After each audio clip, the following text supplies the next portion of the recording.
Baiklah, untuk menjawab soal yang pertama, pembelajaran akidah di madrasah adalah proses pendidikan untuk menanamkan dan memelihara keyakinan yang kokoh dan kuat kepada Allah Subhanahu wa taala dan rukun iman lainnya yang bersumber dari Al-Qur'an dan hadis. Tujuan pembelajaran akidah adalah membentuk keimanan yang kokoh, menjadikan pedoman hidup, membangun keteguhan jiwa, dan mencapai kebahagiaan. Ruang lingkup materi akidah adalah atau rukun iman. Yang pertama itu ilahiyat atau ketuhanan. Kajian tentang keberadaan Allah Subhanahu wa taala, Asmaul Husna, sifat-sifat Allah. Dan yang kedua itu nubuat atau kenabian. Kajian tentang malaikat-malaikat Allah dan para nabi dan rasul, serta mujizat dan tugas-tugasnya. Yang ketiga itu kitabiyat atau kitab-kitab. Keimanan terhadap kitab-kitab suci yang diturunkan oleh Allah Subhanahu wa taala.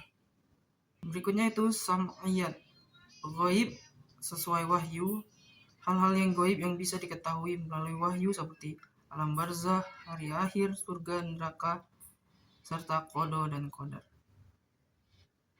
Soal yang kedua itu apa pembelajaran akhlak di madrasah? Pembelajaran akhlak di madrasah itu umumnya diintegrasikan dengan mata pelajaran akidah akhlak.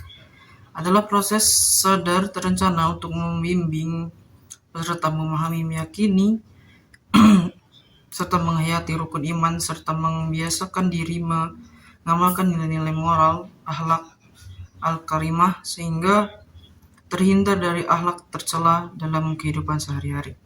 Pengertian akhlak secara istilah adalah tabiat, watak, sifat yang telah melekat pada diri seseorang, mendorongnya untuk melakukan perbuatan secara spontan tanpa perlu berpikir. Dalam pembelajaran di madrasah merupakan usaha sistematis melalui bimbingan, pembiasaan, dan keteladanan agar siswa tidak hanya mengetahui konsep moral secara teori kognitif, tapi juga mempraktikkannya dalam kehidupan nyata untuk wujud keimanan yang kokoh kepada Allah Subhanahu wa taala. Adapun tujuan pembelajaran akhlak di madrasah adalah untuk mewujudkan manusia Indonesia berakhlak mulia, beriman, dan bertakwa secara spesifik.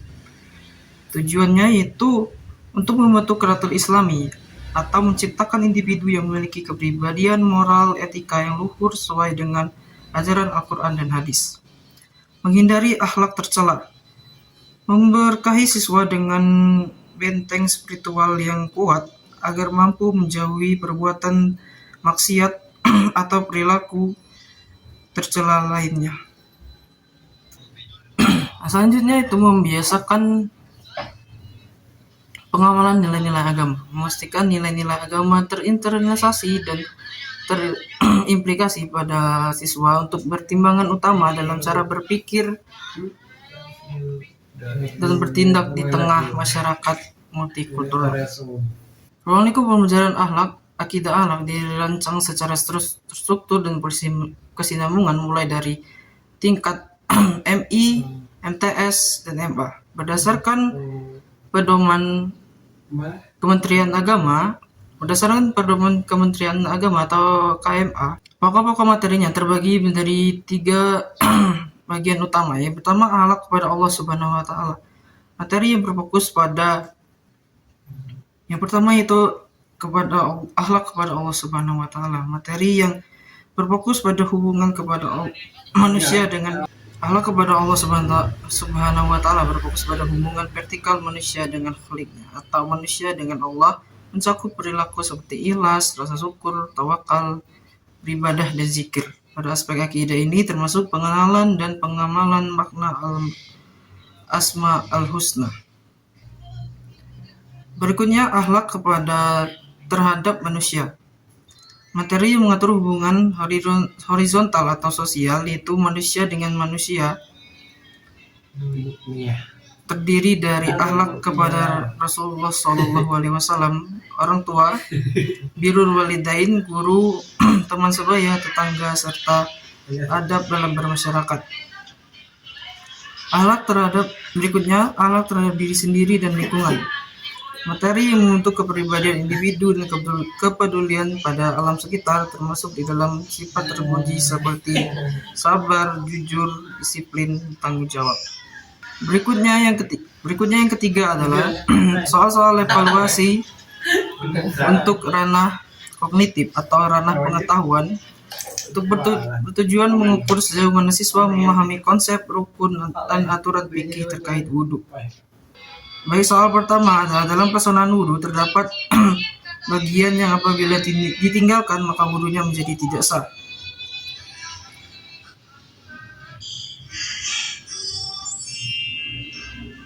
Soalnya dalam pilihan ganda termasuk ke dalam rukun wudhu adalah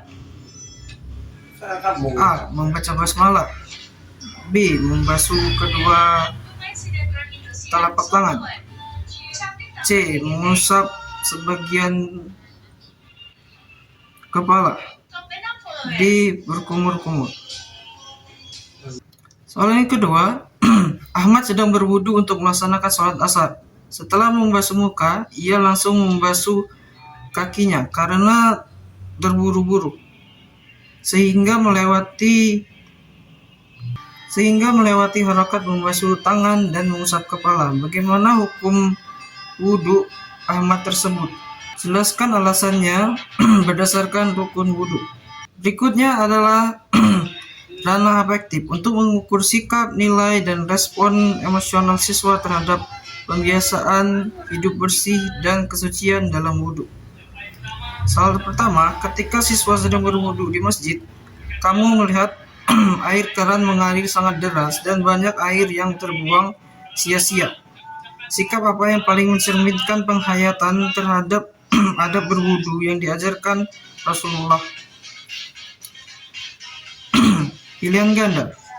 Membiarkan saja air mengalir di masjid sangat banyak. B. Mengecilkan volume air keran secukupnya agar tidak boros air. C. Menegur teman dengan keras di depan orang banyak agar dia malu. D. Berburu-buru menyelesaikan wudhu sendiri tanpa mempedulikan air yang mengalir. Soal kedua, wudhu bukan hanya sekedar membersihkan fisik, tapi juga mensucikan hati dan sifat tercela atau akhlak mazmumah.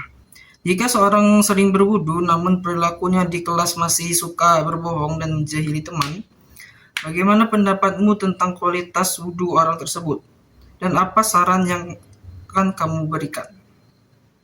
Berikutnya adalah ranah menguji kemampuan motorik atau keterampilan fisik siswa dalam memperhatikan tata cara wudhu dengan benar.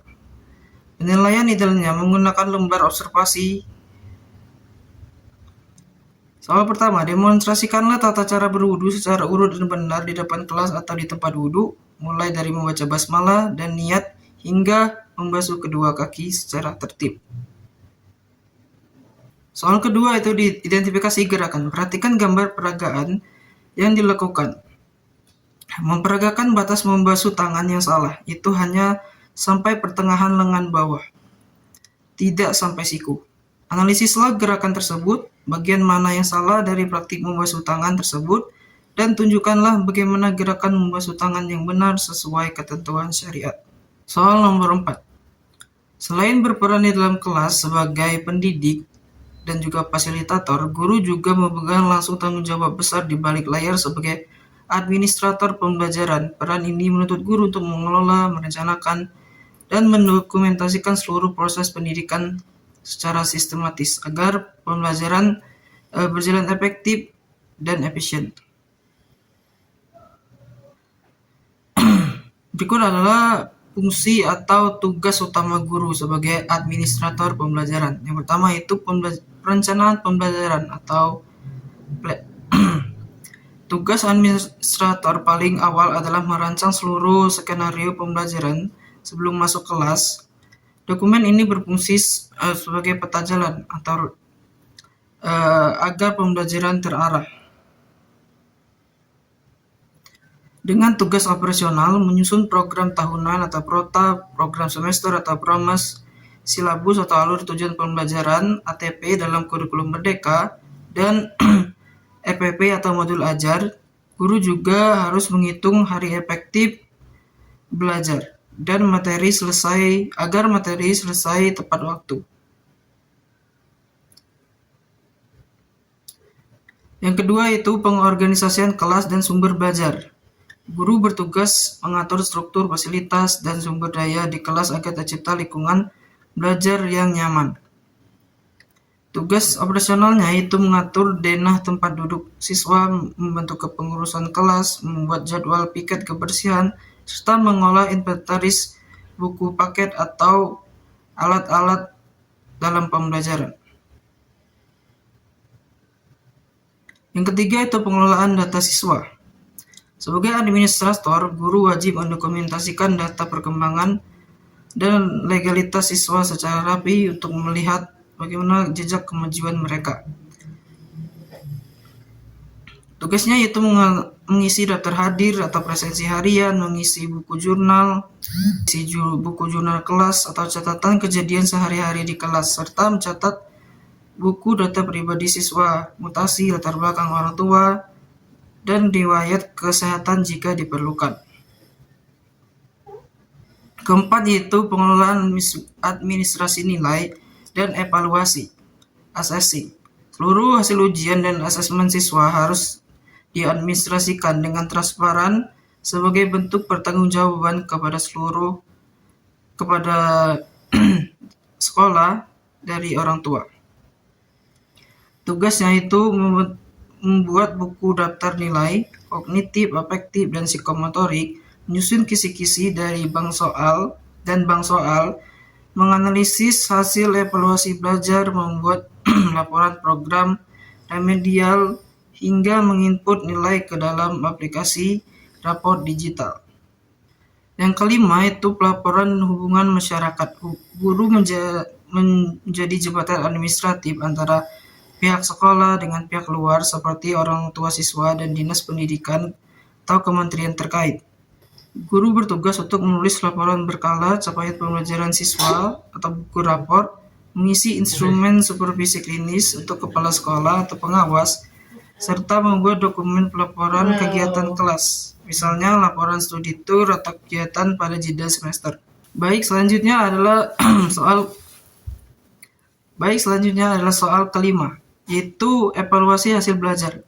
Prinsip objektivitas berarti penilaian dilakukan berdasarkan data, fakta, dan performa nyata yang ditunjukkan oleh peserta didik tanpa dipengaruhi oleh perasaan pribadi atau subjektivitas guru atau faktor luar yang tidak sesuai. Secara sederhana, objektif itu menilai apa adanya. Hasil evaluasi seorang siswa tetap sama meskipun dinilai oleh guru yang berbeda atau pada waktu yang berbeda selama standar dan kriteria yang digunakan sama. Tidak dipengaruhi oleh faktor anak teman atau kerabat, suku, agama, ras, ataupun itu. Kiat dan upaya untuk menjaga objektivitas evaluasi hasil belajar. Agar penilaian tetap terjaga terhindar dari bias, guru menerapkan strategi berikut, yaitu menyusun rubrik penilaian yang jelas dan spesifik. Sebelum ujian atau tugas diberikan, buatlah rubrik atau kriteria penilaian skor yang mendetail. Contohnya yaitu soal uraian atau praktik seperti praktik wudhu, tentukan skor 3 jika gerakan sempurna, skor 2 jika ada sedikit kekeliruan, dan skor 1 jika salah total. Jangan menilai bagus atau tidaknya gerakan hanya berdasarkan firasat atau tebakan. Yang kedua, menggunakan kunci jawaban. Untuk ranah kognitif atau pilihan ganda, esai maupun uraian, guru harus menyiapkan kunci jawaban dan pedoman penskoran tertulis sebelum mulai memeriksa lembar jawaban siswa. Berikutnya adalah menerapkan sistem pemeriksaan tanpa identitas. Saat memeriksa lembar jawaban, uraian tugas siswa, minta siswa menuliskan nama mereka di halaman belakang atau gunakan sistem nomor absen. Ini disebut kode rahasia. Agar mencegah guru membias nilai lebih tinggi kepada siswa yang selama ini dikenal dan mencegah pemberian nilai rendah pada siswa yang kurang disukai. Berikutnya, memeriksa jawaban per nomor, bukan per siswa. Jika ujian berbentuk uraian, Periksalah soal nomor 1 milik seluruh siswa terlebih dahulu hingga selesai. Baru kemudian lanjut meriksa soal selanjutnya. Ini agar menjaga standar konsistensi berpikir guru agar tidak Langkah ini menjaga standar konsistensi berpikir guru agar tidak jenuh atau berubah standar penilaiannya di tengah jalan akibat kelelahan. Untuk penilaian bersifat proyek besar atau ujian praktik yang krusial atau libatkan guru mata pelajaran sejenis, misalnya guru Rumpen Pai, untuk ikut menilai bersama.